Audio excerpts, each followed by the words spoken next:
There will be spoilers ahead. Lots of spoilers, so be careful, won't you?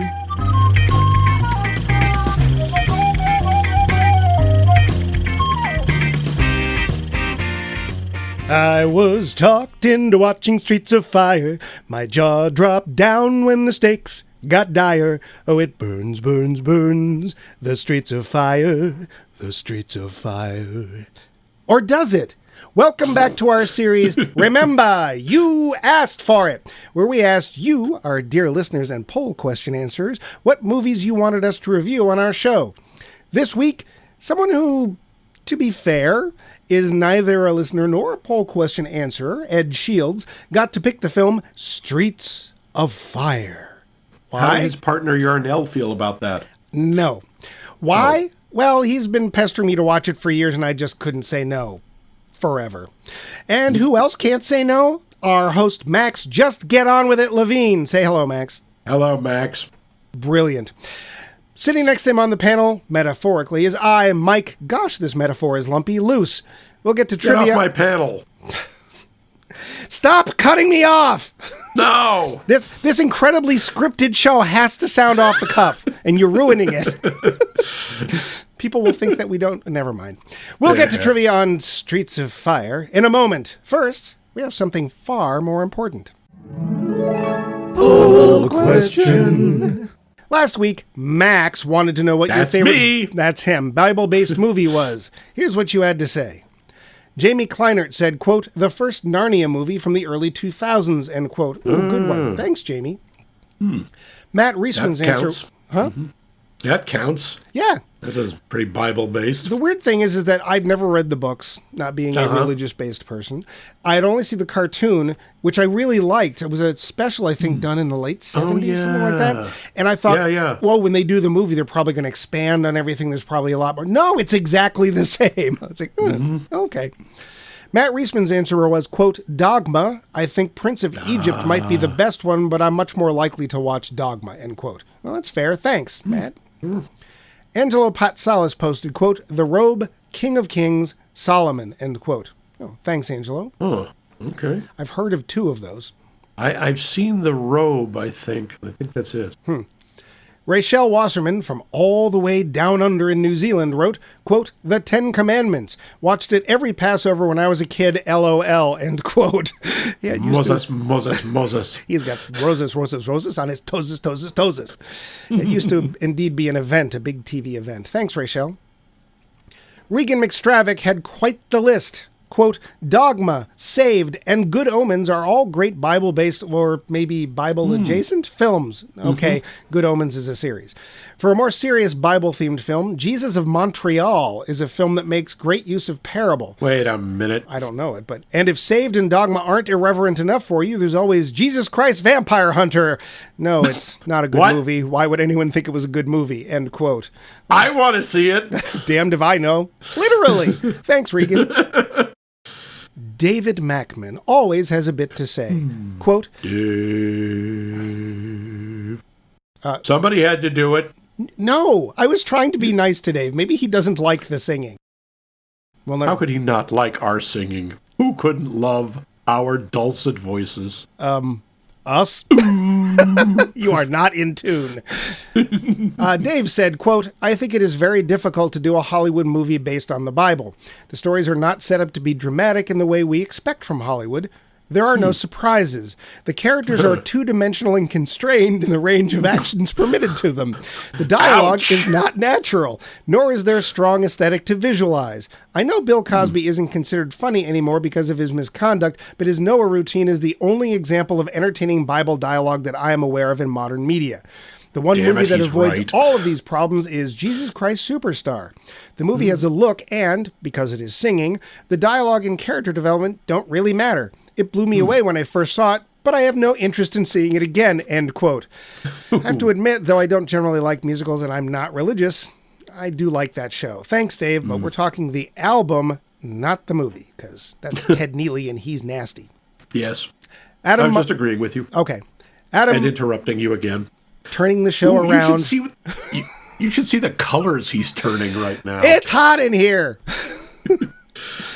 Adam Mark, longtime SAS contributor who also had a lot on his mind, and good for him and us. Quote, I'll give you two, one dark, one light. Let's start with the dark.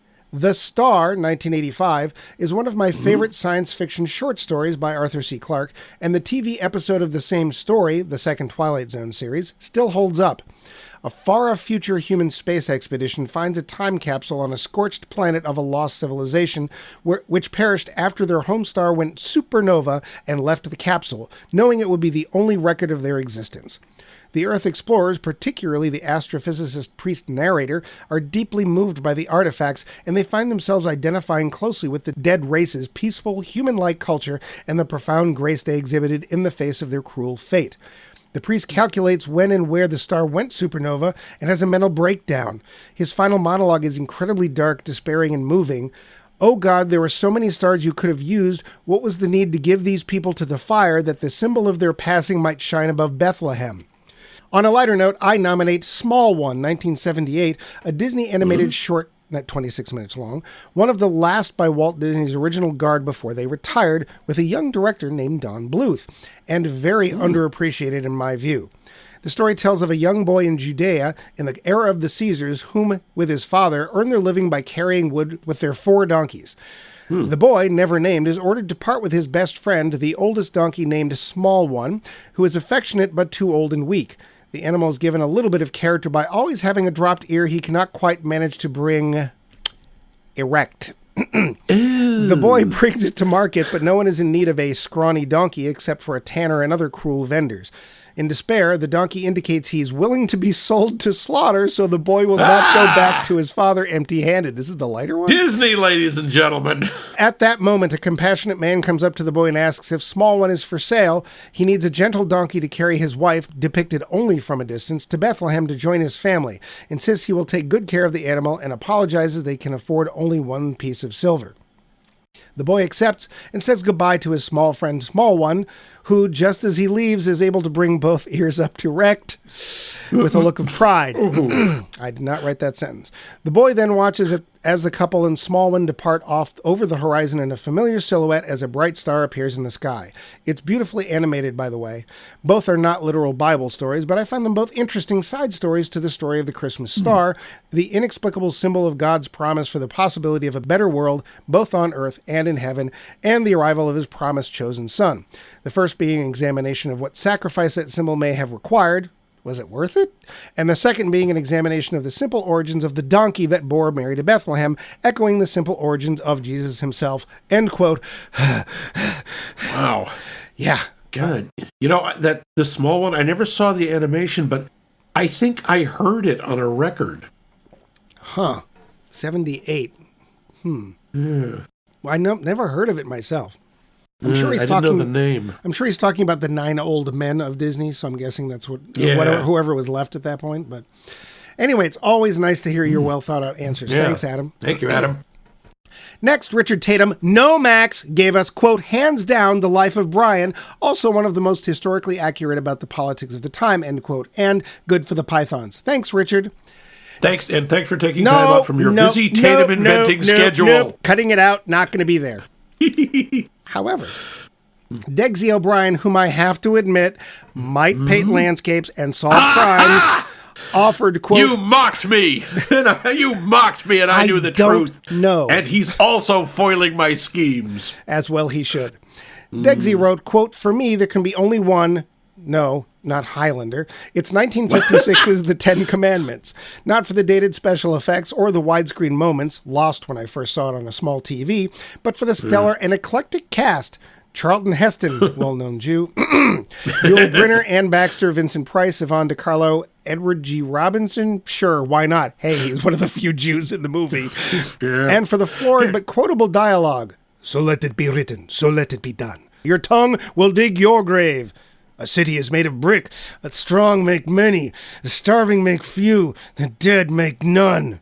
But also, it was one of the first movies that made me begin to see plot holes in movies, because I remember watching it and for the first time as a kid scolding Moses, just stay in Egypt and take over when the Pharaoh dies, and then you can free the slaves, you idiot! End quote. Huh. Yeah. That actually was a better plan. I know. It's like, Okay, just don't go with your, background yet. Just wait. You're chosen. You can. Never mind. That's not how it was written. Anyway, he does have quite the cast, doesn't it? I think Vincent Price might be one of my favorites in there because it's just literally like, why are you here? Oh, Edward G. Robinson was it for me because all I kept thinking was, yeah, I'm going to show this Moses mug, see? Yeah, I got me a golden calf right here, see? That's more through reputation. Again, he's one of the few Jews in the damn picture. Yeah. Thanks, Degsy. Seth Jacobs wrote simply, quote, Life of Brian, end quote. Thanks, Seth. Classic. Up to the website. We have Vince Herzog Apruzizi with the response, quote, you fill me with inertia. That line always makes me laugh out loud and bedazzled. I'm sorry it wasn't as fun for you guys, especially Mike, as it was for me, but I get it, it's not going to work for everyone. Overall, I detest religion-based movies. I don't have any interest in the Bible. I've read it twice, 2 different versions, and it's about as uninspiring as you can get in literature. Woo-hoo. Life of Brian really is fantastic and did a lot with not just the biblical ideas, but the religious dogma that came along with it, but I don't think many Bible scholars feel that way about it, end quote. Oh no, they didn't. There were protests. Oh yeah. Thanks, Vince, and watch out for that walrus poop. Also, we have Thomas Potter, who gave us, quote, it's one you mentioned, Dogma. As the kid of an Episcopal clergyman in the 60s and 70s, I endured a lot of happy-clappy guitar Christianity during mandatory vacation Bible school, church camp, and teen youth group. So I found Buddy Christ a stroke of genius, simultaneously absurd and ever so slightly plausible. Lots else in that movie to love as well, end quote. Well, it sounds like he would know for sure. Thanks, Thomas. Oh. Looks like we have a phone message. I wonder who it's... Oh, Max, your biggest fan has left a message. Let me get an Altoid going here. Oh, yeah. It's audio. She won't know, but let's hear what Doris has to say besides how much she drools over Max. Yes. Oh, yes. Hello, Max Mike Movies. This is Doris Templemeyer. Hi, Max. I'm answering your poll question for this week, which is, do you have a favorite biblical or Bible-adjacent movie? I don't really have a favorite one, but, if they come on, the ones that I would watch would certainly be, the Ten Commandments, because all those the turning everything to blood red and all that stuff, that's really kind of exciting. And I would also throw in Ben-Hur, because, it's not really a holy movie, if that's what you want to call it. But there is Jesus in there. So I guess you could count that, when they're going around in the cars and fighting and stuff, that's really kind of exciting. And then, of course, Life of Brian. Because, I have a big sense of humor. I love comedy. Max, I love comedy. I love funny things. You make me laugh.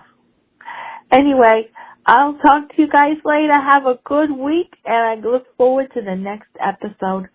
Bye. Well, I knew she had a sense of humor because you're her favorite. Thanks, Doris. Well, yeah. Hey! It was a good list indeed. Oh, thank you, my little cabbage. But, my petit chou. What about you, Max? What is your favorite Bible-related film, if you have one? I'm going to take a wild guess it's Life of Brian, but... No, well, that's one of them. I got 2, and really my favorite is Dogma. I'm right there with Thomas and the others. It's such a great... in-your-face description of so many of the biblical stories. I always liked... my favorite is Alan Rickman as the Metatron, the voice of God. When he's talking about he was the one who had to tell a 10-year-old kid, Jesus, that he was the Son of God, and that he was going to have to die in agony and alone... And the kid asks him not to make it not so. And he said, of course not. It's unfair to thrust that on a child. It's like, yeah, it is. That's awful. But I really like that movie. I enjoy some of Kevin Smith's films, but I honestly think Dogma kind of transcends Kevin Smith. Yeah, that's easily his best film. I think that's fair to say. Would you say that? I don't know. It's tough because Chasing Amy is really good. It's really well done. All I know is Dogma is my favorite of his. Yeah. I personally think that it's really, really clever. In a way, he's just basically playing it straight. It's like, well, that's what it says. So he's just going to depict it. Yep. And of course, he pissed some of the right people off. So I'm with him on that. Yep. And Life of Brian is a great not just an interpretation of the Bible, but an interpretation of faith and people's desperate need to follow someone. Brian. What about you? Yep. Brian, who is called Brian. Also, apparently any Latin scholars absolutely die at the whole Romans go home sequence. Well, and there's a couple of good songs in there. There's only one. Yeah, Bright Side of Life is pretty much it. Which is, quite honestly, all of them singing when they're strung up on the crosses is so it's so Python. It's like it's genius. It really is. It's so memorable. What about you? It's not really your cup that you wish would pass you by. Thank you, Father. But what? Big Bible thing. There's nothing on my list. Don't get lost. Yeah. What about you? Do you have any favorites? I mean, I like Dogma. The only thing with Dogma is that you kind of saw it too many times because there was a few years there that Comedy Central basically showed nothing else on the weekends but Dogma. Back-to-back showings. And I actually think that Matt Damon and Ben Affleck as the two kind of, I don't know, tough guy angels worked really well. It's got Alan Rickman in it. I loved Alanis Morissette as God. Yep. It's Salma Hayek as the muse. There's also, I just love the line, "I'm a muse, stupid." And I'm trying. I'm sorry, the comedian who's in there. He's the 13th Apostle. George Carlin. No, George Carlin's great too. But George Carlin's terrific as the Cardinal. Oh yeah, you're thinking of Chris Rock. Chris Rock, right? Yep. Who's as Rufus, the disciple. Yeah, yep. It's very clever. It's very well done. But I also have a huge soft spot for 10 Commandments because man, is that funny. It wasn't meant to be. It's meant to be pageantry and everything. But it is, especially when they picked Charlton Heston. It's like, okay, he looks Jewish, sure. Well, the blue eyes are a dead giveaway. Now, to be fair, that is not to say that there can't be Jewish people with blue eyes. But come on. I mean, that Goyish Pisk. Oh yeah, I would rather have had Sammy Davis Jr. Honestly, that would have made more sense. At least he was. I know you can't do that, but whatever. Pharaoh, babe, you got to let my people go, Cat. I see. That would have been awesome. Could work. I think that would absolutely work.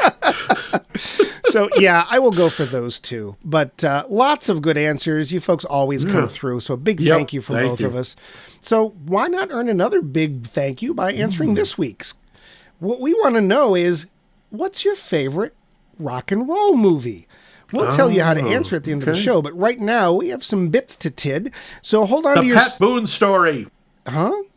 The Pat Boone story. Best rock and roll movie ever. Is there such a thing? There should be. I see. The answer is no. But hold on to your seats. I never understood that. What would happen to your chairs? I mean, if there was a wind, it would just... Right. Trivia. The facts. Streets of Fire budget $14.5 million, which for the day was a pretty hefty price tag. Yeah, Take that's a lot. $8.1 million, which for the day was peanuts. Womp, womp, womp, womp. Yeah, and if not for that poor box office performance, we would have seen a lot more of Tom Cody. This was meant to be only part one of a trilogy. Cody and Riva did make a reappearance, sort of. Really? Road to Hell was made in 2008, supposedly. It had the original actors reprising their roles, though the only evidence of this is a trailer because no physical or streaming example of it has been released. Oh, dear. Yeah, because it's too good. Yeah. The backing band for Ellen Aim was The Attackers, and they were part of a real-life Boston band called Face to Face. And the person doing the real singing for Ellen, the band's lead singer, Laurie Sargent. I swear that name Laurie Sargent is familiar. Don't know. My sister knew the band, though. Oh, okay. Yeah. Some might say that the character of McCoy was a bit masculine. Well, turns out there's a reason for that. Originally, that character was a man named Mendez. Amy Madigan originally read for the part of Tom Cody's sister, but she knew what the best part was and managed to convince Walter Hill to change the sex of the character and give the part to her. And I have to say, good for her. Yeah. Diane Lane, who plays Ellen Aim, was thought too young for the role. She was only 19. However, she impressed Walter Hill so much he not only cast her, he wrote her a couple of extra scenes. Apparently, working with Rick Moranis was challenging. Seems he Really? liked to joke around a lot, go fig, and the others weren't as receptive, especially the film's star, Michael Pare. Here's a quote from Pare to illustrate his feelings. Quote, Rick Moranis drove me out of my mind. There's this whole wave of insult comedy. In the real world, if somebody insults you a couple of times, you can smack them or punch them. You can't do... You can? That's what he said. You can't do that on a movie set. And these comedians walk around and they can say whatever they want. I'm just not that handy with that. Comedians are a special breed. They can antagonize you and say whatever they want, and you can't do anything to stop them. Apparently like saying, please don't do that. He's this weird-looking little guy who couldn't get laid in a whorehouse with a fistful of 50s. He would imitate me. The first thing he says to me is, do you just act cool or are you really cool? That was the first sentence out of his mouth to me in Joel Silver's office, and I was like, oh, this is not going to go well. But he was one of Joel's dear friends, and he ended up making a bunch of movies for Disney. I just wasn't that sharp. I wasn't ready for that kind of crap, end quote. Oh, dear, oh, dear, oh, dear. I wonder if he realizes that that quote is more damning towards him than it is towards Rick Moranis, but whatever. Yeah. There's a couple of songs in this movie that sound, well, familiar in a way. They are Nowhere Fast and Tonight Is What It Means to Be Young. Both were written and produced by Jim Steinman, the main songwriter behind one of the best-selling rock albums of all time, Meatloaf's Bat Outta Hell. Max, take a wild guess how many copies Bat Outta Hell has sold. I was surprised when I found this out. 15 million? You're not even close. 43 million copies. It is literally... Good Lord! More than the Beatles and Elvis. No, but still. Do you own it? I do not. I'm actually... I appreciate Meatloaf, but it's the songs... There's a couple of songs that I like okay, but they're all really long, too. But, yeah. I like it with ketchup. Okay. Speaking of Steinman songs, one of them wasn't even supposed to be in the movie. The title, Streets of Fire, is a reference from a Springsteen song. They thought they could get the rights to it. Bruce balked when they said someone else was going to sing it. So Steinman wrote the end song. What? Well, they wanted Why Ellen do you Aim. not want Bruce Springsteen to sing in your movie? Because they want Ellen Aim and the Attackers to sing in the movie. So Steinman wrote the end song in 2 days, and they had to rebuild the already struck theater set just to film that. Oh, boy. One of many reasons the film was $14.5 million. Yeah. Unpopular here, it apparently not only did very well in Japan, it influenced a bunch of anime, including Megazone 23, Bubblegum Crisis, and supposedly Akira. Yeah, that last one, yeah, maybe. It also won the award for Best Foreign Film that year. Huh. So there you go. Well, there are motorcycles in Akira. Sure. So there's that. And I'm out. Well, it's dark a lot, too. Yeah. And there's a lot of neon. There you go. The tagline to this movie was, Tonight is what it means to be young, just like the song. When The Weeknd's Take came in, producer Joel Silver quipped, Tonight is what it's like to be dead. Oh. Oops. Ouch. So did this so-called Chicago feel oddly familiar? Well, Yes. look not too closely and you'll realize that this is in fact the same outdoor set used for Hill Valley of the Back to the Future films. All they did was add the L stanchions up and down the middle of the road. A few exterior scenes were shot in Chicago, but yeah, mostly not. In fact, the diner is so obviously the Cafe 80s and yeah. Yeah. If you're wondering, hey, is that dirty guy who's on screen for 10 seconds Ed Begley Jr.? The answer is yes. Speaking of cameos, Lynn Thigpen, who's also on screen for about 10 seconds, should be familiar to fans of one of Walter Hill's previous films. She was the DJ calling out to all the boppers in The Warriors. She was also the chief in Where in the World is Carmen Sandiego? I recognized her lips. Well, that's the only part we saw of her in the Warriors. I know, but she has these gorgeous, rich, full lips. I just recognized her voice. That too, but honestly, I recognized her as the DJ. I forgot completely she was the chief in Carmen Sandiego. Well, how much of that did you watch? I watched a few. Okay. I was didn't a know fan. what Ghost Rider was. Weird. Yes. Hike up your pants now. Seems Willem Dafoe had a severe wardrobe malfunction. Someone forgot to talcum up those vinyl hip waders he was wearing. Oh, With the heat and moisture, his legs swelled up and they couldn't get them off. Ah! Apparently it resulted in something that delayed filming for 2 weeks, but whatever. Yeah. And likely, sorry, Will. yeah, likely many, many more. So unless Max has some snippets about the making of this film... I would like to point out that the soundtrack is largely written by Ry Cooder and the Ry Cooder Band, whose name you may not know. It's Cooder with a D. Whatever. And this guy, I looked him up a bit because the music sounded kind of familiar. He's done a lot of movie soundtracks, including Cocktail, Last Man Standing, The Border, Long Riders. And he has played with some amazing people, from Captain Beefheart, Eric Clapton, Warren Zevon. String. He's a string washing powder. What's the difference? We can sell anything. French, is it? Yeah. And I do have to say there are several pieces of music in this, I guess we'll come to it later, that really sounded like they were trying to be a different piece of music. Huh. The other song, I will get to that. The other song I did want to bring up was in the end, when the Sorels are singing, allegedly. The song they're doing is I Can Dream About You, which was an honest-to-God pop hit. It was written for this movie, but it charted at number 6 on the Billboard Top 100. Yeah, it was a big song. Yeah. Other than that, do you have more? Nope, that's it. Well, let's get to the plot. Okay. It's another time, another place. Where, when, who knows? There's a band performing in a cruddy part of another place town called Ellen Aim and the Attackers. Apparently, the downtrodden common folk just love them some Ellen Aim. So when Raven and his motorcycle pack of ne'er-do-wells shows up and kidnaps her off the stage, the place goes nuts, though no one does anything. No one except Riva, who sends a telegram to her brother, Tom Cody, telling him to come back home. He's needed. Cody's a lantern-jaw roughneck that doesn't take no for an answer, or something like that. So he comes back and gets the lowdown about the kidnapping. Thing is, Ellen and Tom used to be an item. Tom left when it was obvious that Ellen's music would always come first, not Tom. So he will go rescue her for a reward. And that will be paid for by her current manager boyfriend, Billy Fish. Also in town is McCoy, an ex-soldier who's as tough as nails and is looking for a job.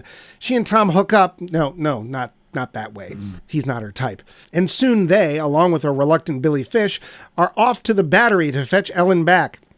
With a lot of shooting and explosions, they manage to rescue her. But evil bad guy Raven won't have this. He tells the cops that if they back off and send Tom out for a little one-on-one, they'll get no trouble from the gang. Sure, you can trust Raven. Well, Tom shows up and they start their duel with sledgehammers at dawn. When that fails, well, it's a fist fight because that's what happens in these films. Raven is defeated, humiliated in front of his gang, and they then tuck their tail and ride off into the only daylight in the film. Ellen and Tom, well, they were never going to get back together, so it's Tom and McCoy heading off into the sunrise, seeking a possible sequel. The end. The film. So, Max, you hadn't seen this. Nope. Had you heard of it? Oh, yeah. I remember that poster was everywhere. Apparently not everywhere enough. No, not enough. And for some reason I cannot explain, I was mortally certain that Rick Springfield had something to do with this movie. Well, luckily you were mortally wrong, because there is no Rick Springfield in this film. Yeah. Now, I would like to point out I have a personal connection to Michael Paré, who plays Cody. I know. Do tell us about that. Michael Paré's major role is Eddie in Eddie and the Cruisers. You know. Which I'm sure you're all familiar with. You're not familiar with it. They filmed it at my college. While I was there, I almost was an extra until they said you had to get up at 5:30. And then I wasn't. Huh, interesting. Now, yes, did you see me and any Michael, of it? we were like this. Did you see any of it being filmed? I did. Yeah. I saw at one point Michael Paré walking with a cruiser? The love interest. Oh.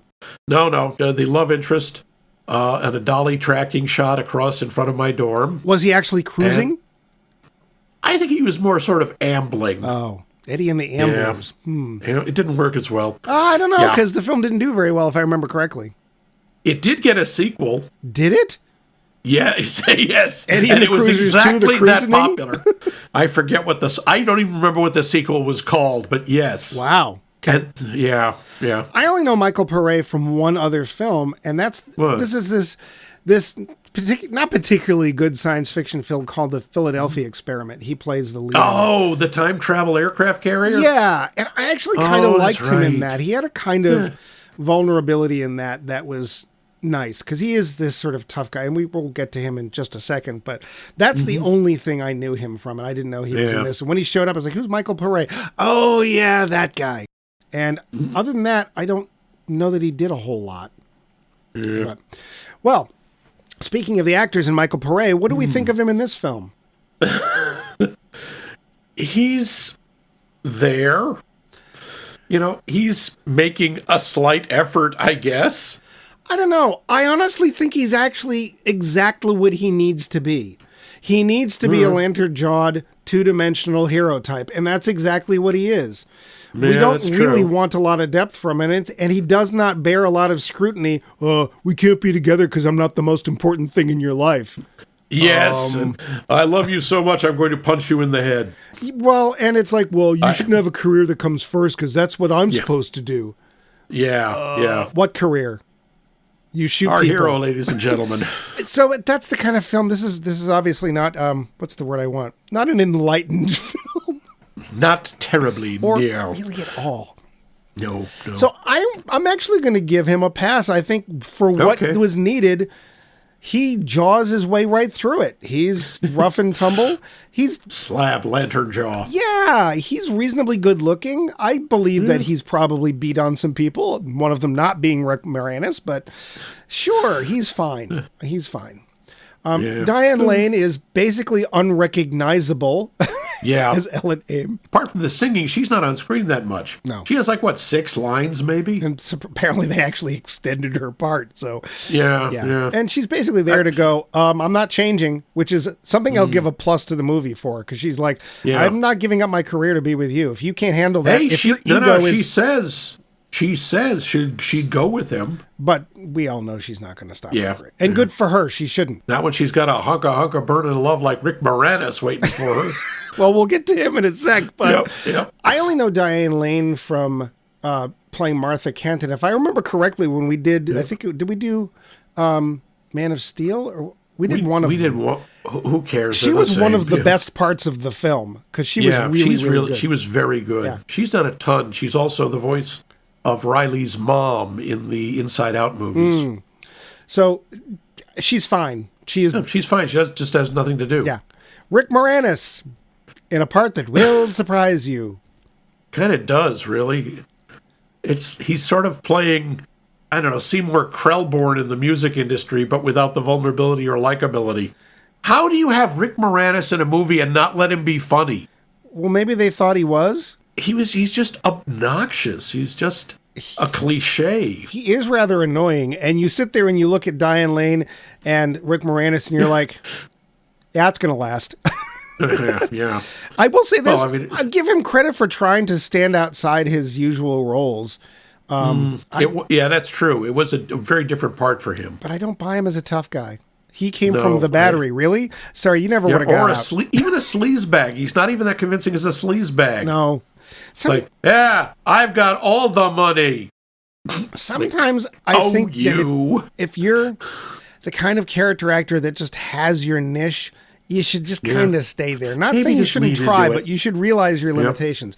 Look at Harrison Ford. Harrison Ford knows his limitations perfectly well. He doesn't have a lot of range, but even if the film stinks, he's still Harry, and you like watching him. So, yeah, not a fan of Rick in this film. No, not his best work. Amy Madigan. She does. I think she's really trying hard. She does a good job. And again, her dialogue is so dumb Well, it's and so cliche. It is very cliche. I think she's the best thing in the film. Yeah, I would agree really with that. like her character. I love the fact that she basically tries to pick up Michael Pare's Tom Cody. Tom Cody, there's a name. Yeah. And she tries to pick him up, and then she's like, yeah, I'm not really all that interested. And keeps telling him, like, yeah, we can't hook up. You're not my type. And I love her independence. She obviously needs him because she needs the work, and she likes him. but I love that it's on her terms. They're like buds. Yeah. And I can see. I also wonder, I thought she might have been coded a little bit as gay. Maybe. Except in an 84 movie, you're not going to see that. No, which is fine. But, and I don't know, there's a couple of times when you can tell I think she likes him. She's just smart enough to know, that would never work out. And in Tom Cody's world, the only person who matters is Tom Cody.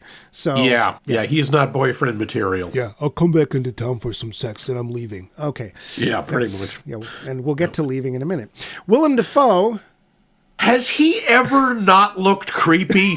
Ever? No. I'm sorry. You're a wonderful actor, but yeah. Yeah. And I thought as a young Willem Dafoe, so maybe it's somebody who just gets craggy when they go older, and it's like, no, he's... Yeah, I think he was born that way. And he's very good at doing what he does. He's, a unlikable bad guy, which is what you want in this film. There's literally no depth to him. He just shows up, twirls his mustache. I'm sorry, he twirls his sledgehammer. Yep. Shows off his hip waders and his vinyl hip waders. Because nothing's more badass than hip waders. Yeah, I guess. After I kill all these people, I'm going trout fishing. Sure, in Chicago. Oh, yeah. Although they say it's another place, and it's like... They don't say it's Chicago. How is this not Chicago? Besides the fact that it's not Chicago. How is this not Chicago? Whatever. Okay. Of course it is. That is an L. Deborah Van Valkenburg as Riva is there for 3 minutes. She basically sends a telegram. That's her job. She, by the way, did you catch... She is another returning character from The Warriors. No, but I haven't seen the film in a long, long time. She plays Mercy, the girl who ends up going along with Swan. I think the best thing about The Warriors is the fact that Boston and all of its Protestant holier-than-thou-ness actually said that film can't be shown in Boston because of the violence. If you've ever seen The Warriors, there's almost no blood in it, and half the characters look like they came out of Fame. Yep. Yeah, you've never seen such clean, well-groomed street gangs. The Baseball Furies are the most laughable. It's like, they're funny as hell. The Kiss concert's over there, kids. You need to, they're badass with one S. Richard Lawson as Ed Price is also there for 5 seconds. He's got nothing to do. Sure, why not? Rick Rossovich, he should be bronzed. He is that guy. It's an 80s movie. He is required to be in it. Like Top Gun or The Terminator. There he is. Yeah, or later on in Roxanne, which is when he should be bronzed. And quite honestly, he is a very good-looking guy. And apparently, in Hollywood, he is known as the nicest actor to work with. Apparently, he's a really nice guy. He's a family man. I believe it. He's a sweet guy. He's there for 5 seconds. He's fine, too. Yeah, But we have to mention... Effin' Bill Paxton. Effin' Bill Paxton has Clyde the bartender. Yeah, because... And his missing tooth. Well, except it's not very well painted, and you can see No, it's not. You can see the reflection off it. Yeah. He's effing Bill Paxton. He gets his face beat in. Which he's fine. There's something somehow satisfying about that. It just is. I don't know why. It just is. Yeah. He apparently, too, was a nice guy and friends with people like Jim Cameron, which is why he shows up in, let's see, every James Cameron film. So, Yep. Lee Ving, whose name should have been changed, who's there for... There's a bunch of other people. Leaving on a jet plane. Apparently Robert Townsend's in there. Yes, he is. He's one of the Sorrells. I think he has the line, "Hi." Oh, but it's the depth the way he says it. Yeah, it is how to put this, a waste of Robert Townsend. It is. And then some other. Oh, and of course Ed Begley Jr. sticks his dirty face in the camera long enough to go, eh. And then, yes, there's also a look. I've read a book joke about his name. The character's name is Ben Gunn. Well, the hermit from Treasure Island. Here's the thing. Apparently, Billy Fish is a character name from somewhere else. Yes, that's from The Man Who Would Be King. Yeah, because... Yeah, and also don't forget Elizabeth Daly as Baby Doll. Sure. Who's in there for some eye candy and mostly voice candy because she plays her greatest role is the voice of Buttercup in the Powerpuff Girls. I probably will agree with you there. She's awesome. She does great voice work. Well, her voice changed when she took some of that Chemical X, because... Yeah, that's it. So, the cast... This is not an actor's movie. Boy, we've seen that a lot lately. It's not a writer's movie. It's not a director's movie. Maybe it's an audience movie. We'll see. Maybe. Yeah. But we start with a credit that pops up almost immediately. It says Streets of Fire, a rock and roll fable. I don't know what your reaction was. My reaction was, uh-oh. Yes, that was in fact my exact reaction. And I immediately went to Meatloaf. As soon as that opening song happens, it's like, this sounds like Meatloaf. Reason for that. I was sitting there going, wow, this whole soundtrack is the 80s. It's 80s pop. This movie couldn't be more 80s if it tried. Or 50s revival. Because apparently the 50s just won't leave us alone. No, I like how they say it's another time, and oh wow, another time, and we've got greasers and 50s cars. Yeah. And we know what time you're trying to do. Yeah, and Johnny Rockets. I mean, it's not Johnny Rockets. Well, and all the cars are from the wrong era. The police cars are all these 50s Studebakers and stuff, and it's like... Yeah. I kind of was waiting for our old friend Roger Corman to just wander onto set and start filming, like in the background. Like, you guys aren't using this, so I'm going to start using this because... It's there, and yeah. But I will say when that first gang shows up and Tom Cody beats the crap out of him, there was something also satisfying about seeing the 50s get kicked in the face, because at that point, I was just tired of the 50s. We dealt with a whole decade of Happy Days and all that junk.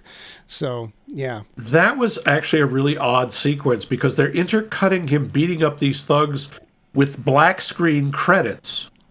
And it makes that whole sequence very choppy. Yeah.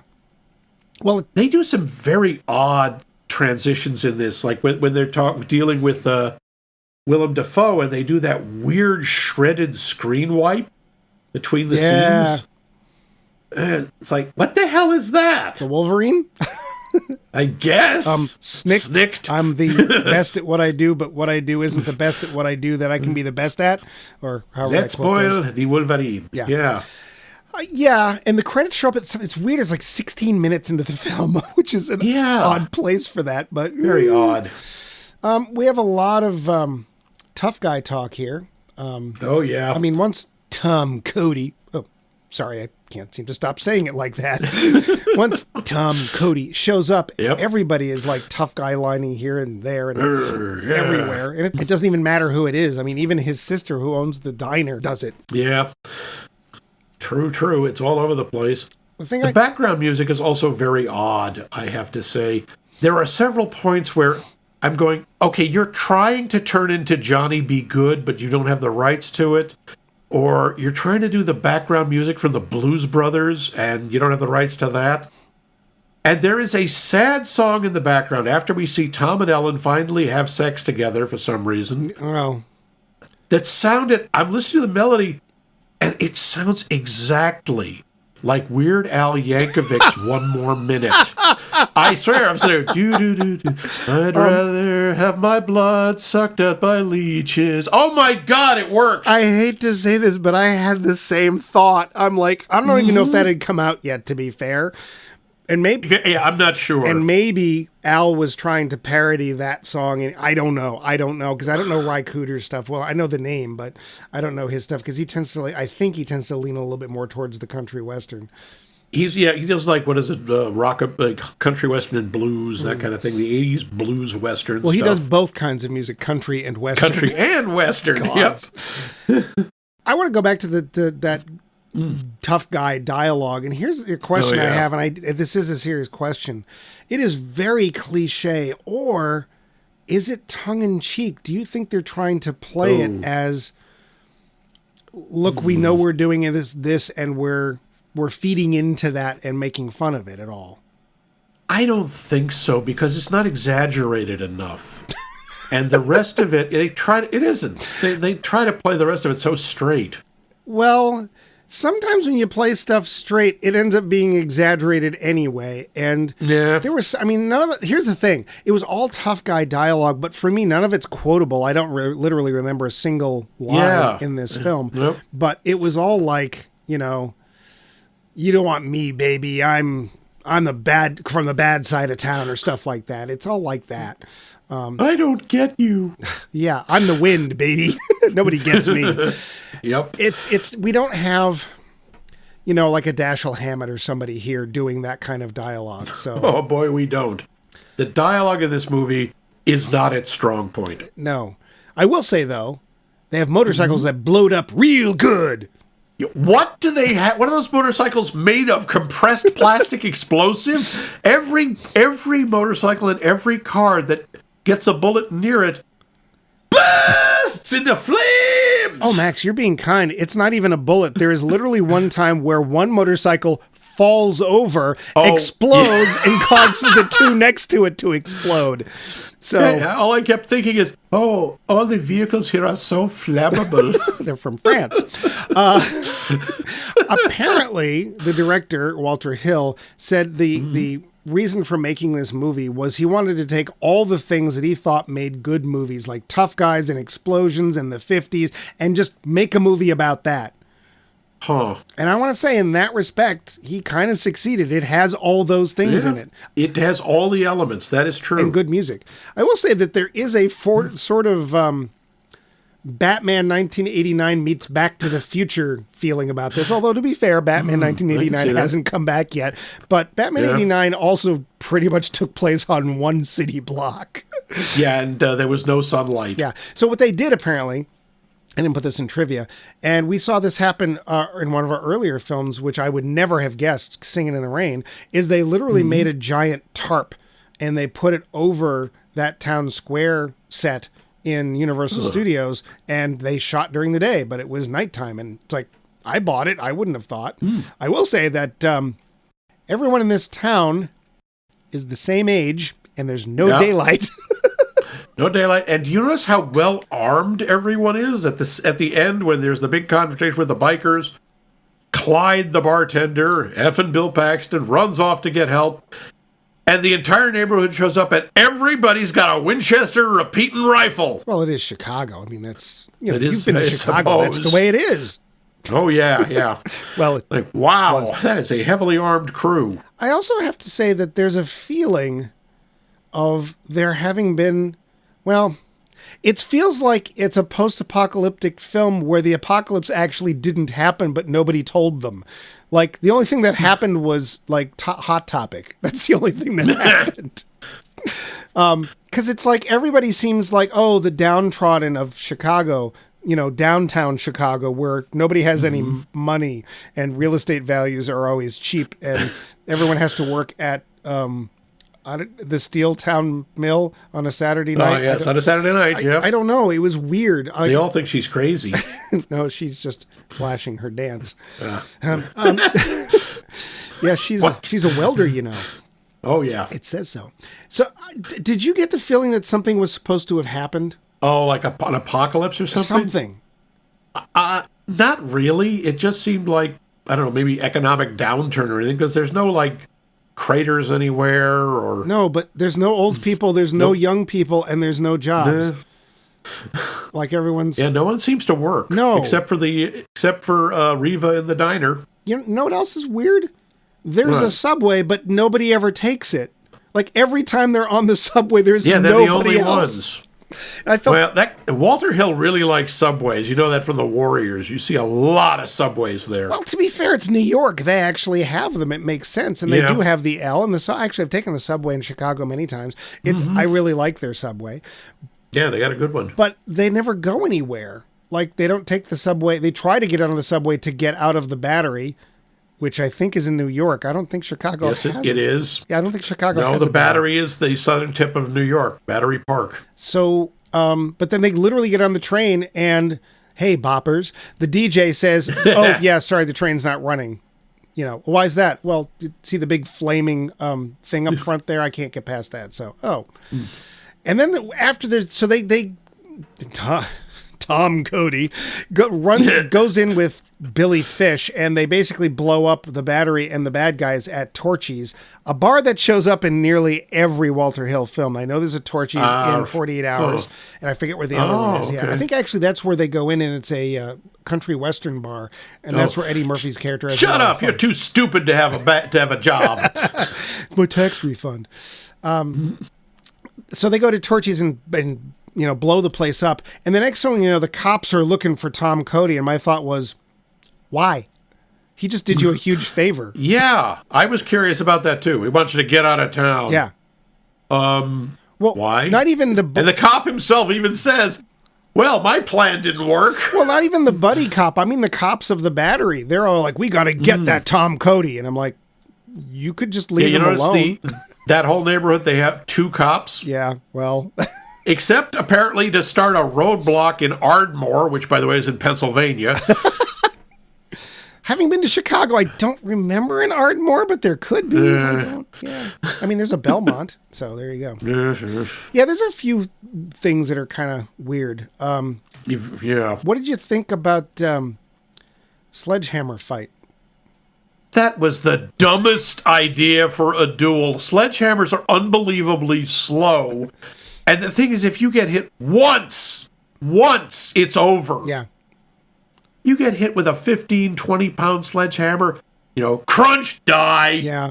Well, now hear me out. Maybe they're trying to suggest some of Raven's background, that he's a working man, that he spent a lot of his years on the chain gang, or who uses that would explain his huge, overdeveloped arms. Oh, wait. It would certainly explain his paleness. Well, actually, no, there's never any daylight, so... When I saw him picking him up, all I could think is, stop! Hammer time! Don't watch this. It's over. Yeah, it was. Apparently, it took them like 2 weeks to shoot that because of the choreography. Because let's face it, you don't want either of your stars actually getting hurt. Because, like you said, that's the end of the film. Mm-hmm. It was one of those things. It was so macho, it hurt. Yeah. Sledgehammer. I mean, the other thing they could have done is that stupid thing in the Michael Jackson video where they have to tie each other by the wrist and they each have one knife and have a dance off. That's I was like, why don't you just fight with power drills? Yeah. Personally, also, we get to that point, and this is where we decide that Tom has honor. He actually knocks Raven down, and both of the sledgehammers have been cast aside. And what does he do? He takes Raven out and ends the... No, that's not what he does. No. Go ahead, let's Raven get up, and they go into the fist fight because, of course, we have to do a freaking fist fight because that's the only way men can solve problems, ever. Well, yeah. What are we going to do? Talk? Yeah.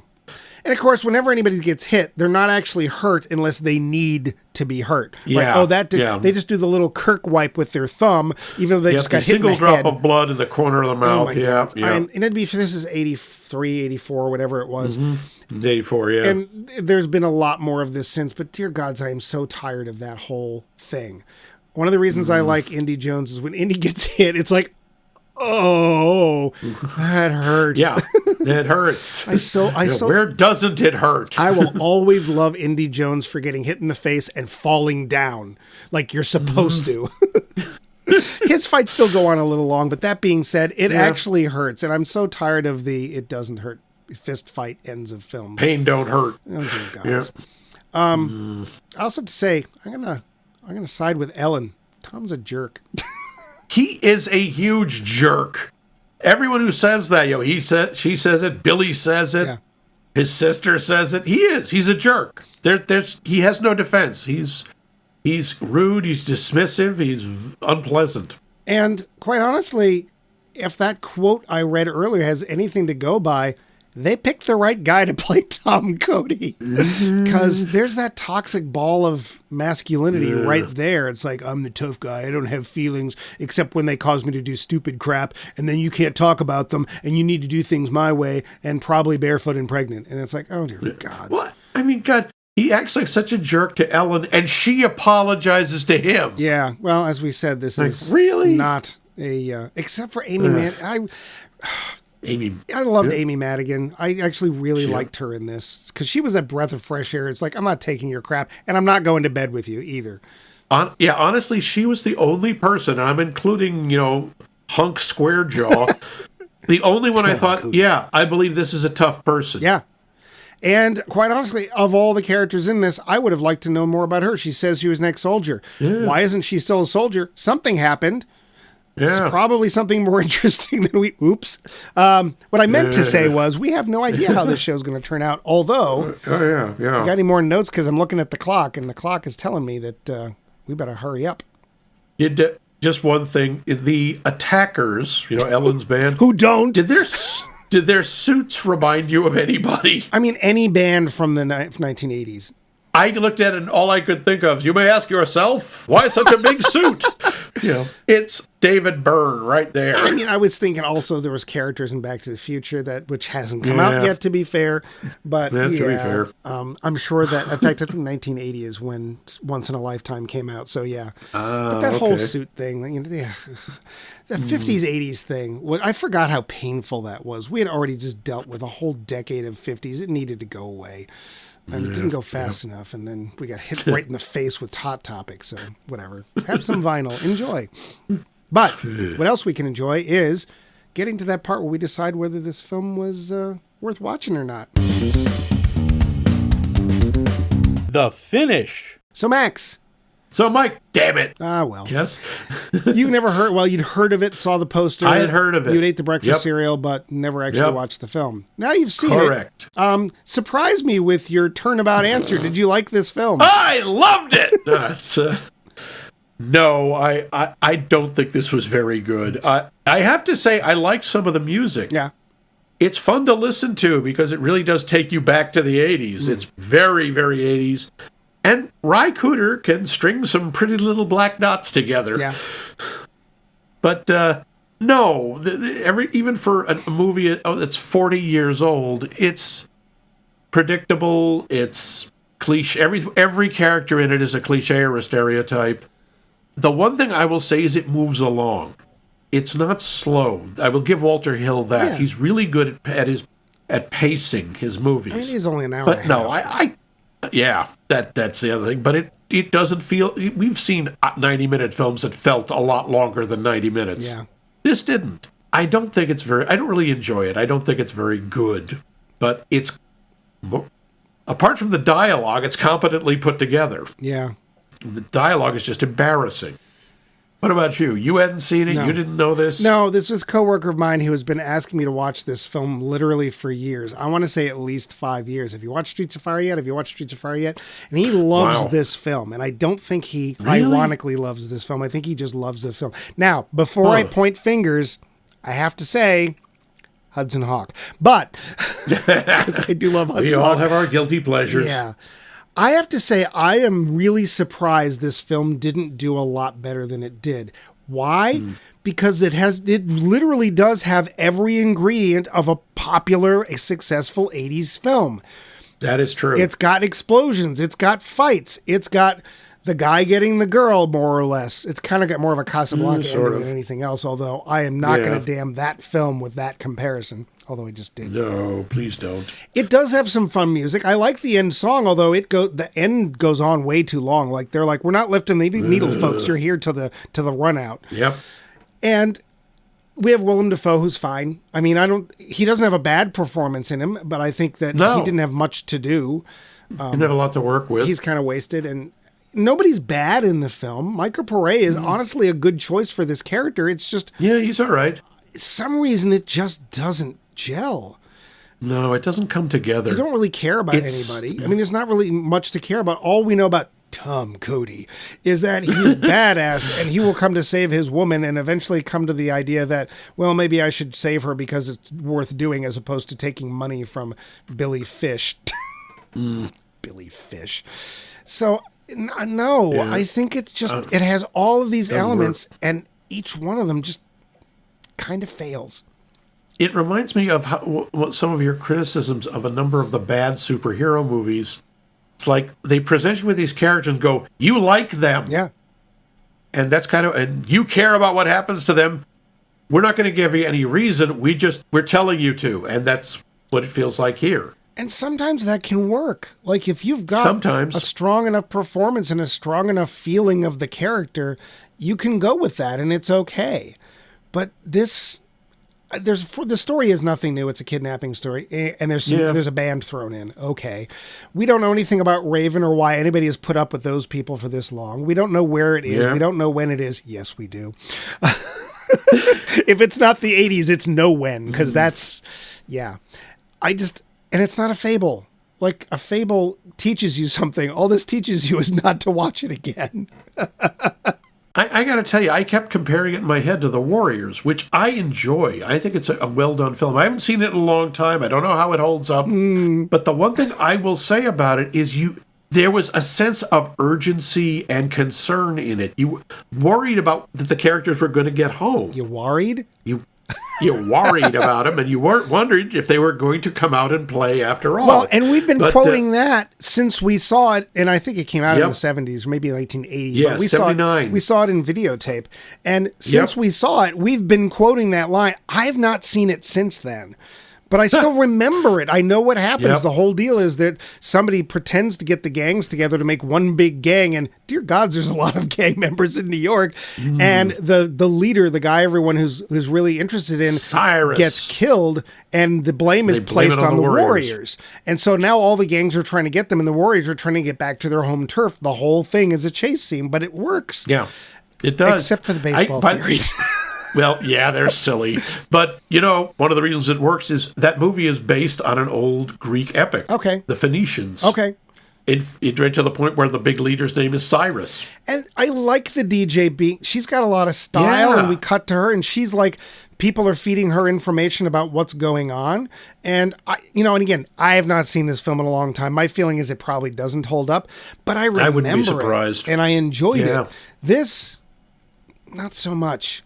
Now, Can I understand why somebody does? Yeah, I totally can. I can see the elements, and like Hudson Hawk, I can see why somebody would glom onto those and go, this is fun for me. For me, not so much. Yeah, I think that's fair. So what we're saying is, we can't, I don't think either of us is recommending this movie, but we're saying maybe go check out The Warriors. Sure. Maybe. Because I have this feeling The Warriors does not hold up at all. Yeah, I'd say qualified recommend there, but not this one. But it does. But you know what we can recommend? Well done. That's fine. We can recommend our poll question. Yes. And our poll question is very simple. What is your favorite rock and roll movie? If anybody picks Eddie and the Cruisers, I will be amazed. Eddie and the Except Max, who doesn't count. How can you tell us which your favorite rock and roll movie is? Well, you can email us directly at us@maxmikemovies.com, or just go to our website, maxmikemovies.com, where you can leave a comment. We have lots of people who occasionally do that, like Thomas Potter and our favorite Vince, and then occasionally Cheese Boy, and every once in a while somebody else. You can even talk to each other if you want. Give us ideas for shows or series. Heck, that's how this one came about. And just tell us whether you like the show or not. Remember, we also have listener mail, so if you want to take us to task, feel free, and we will quote you on the air. We don't rewrite you. If you don't agree with us, that's fine. Go ahead to Facebook, and I do have a question for our listeners out there.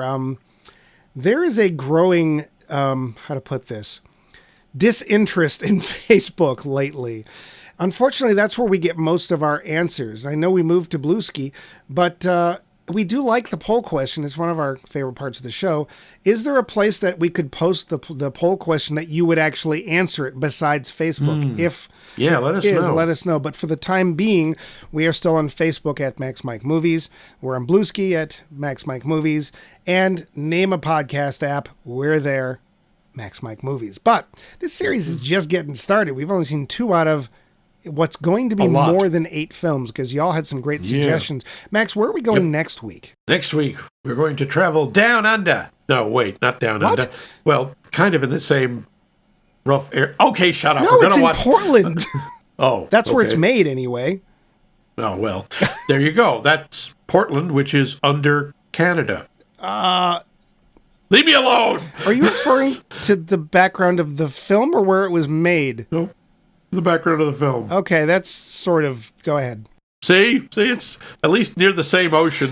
Okay. Anyway, this is getting way out of hand. We're going to watch an animated movie I've only seen once, and I missed a chunk as I had to go to the bathroom, so I really want to see this again. Oops. This was recommended by Brian Mundo. Oh, Brian, old Fifth Element Brian.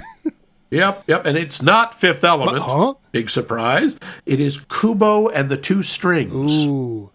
Yeah, and the Three Bears. But it's not made by Disney, and it's animated. No. How good could it be? Oh, yeah, it's not Disney, it's not Pixar, it must suck. I think it's not even, I think it's that stop motion weird stuff. Remember that, Rudolph? I think it's like that. That old search engine, Lycos, yeah. No.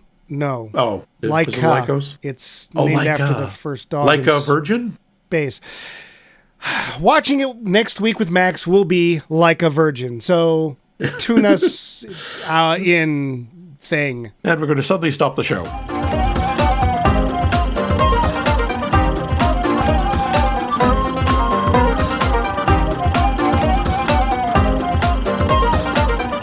This has been a co-production of The Voice of Max and The Movie Wrench.